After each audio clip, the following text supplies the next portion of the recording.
त्र्यंबकेश्वर संत निवृत्तीनाथ महाराज यात्रेनिमित्त शालेय शिक्षण मंत्री दादाजी भुसे यांनी आज पहाटे त्र्यंबकेश्वर येथील संत निवृत्तीनाथ महाराज समाधी मंदिरात सपत्नीक शासकीय महापूजा केली।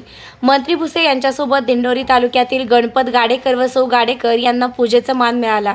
यावेळी सौ अनिता भुसे, त्र्यंबकेश्वर नगराध्यक्ष त्रिवेणी तुंगार, पोलीस उपअधीक्षक वासुदेव देसले, तहसीलदार गणेश जाधव, त्र्यंबकेश्वर नगर परिषदेचे मुख्याधिकारी राहुल पाटील, तालुका आरोग्य अधिकारी डॉक्टर पाटील, संत निवृत्तीनाथ महाराज समाधी संस्थानचे अध्यक्ष ॲडव्होकेट सोमनाथ घोटेकर, सचिव श्रीपाद कुलकर्णी, संत तुकाराम महाराजांचे वंशज माणिक महाराज मोरे, संत मुक्ताबाई संस्थानचे अध्यक्ष ॲडव्होकेट रवींद्र पाटील, पुजारी जयंत महाराज गोसावी यांच्यासह विविध लोकप्रतिनिधी व मान्यवर उपस्थित होते।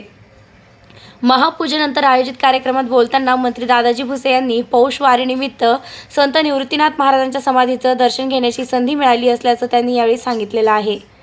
यावेळी नगराध्यक्ष त्रिवेणी तुंगार, माधवदास राठी, भूषण अडसरे, अक्षय भोसले यांनीही आपले मनोगत व्यक्त केले। पौष वारीनिमित्त भाविक मोठ्या संख्येने त्र्यंबकेश्वर येथे दर्शनासाठी उपस्थित होते।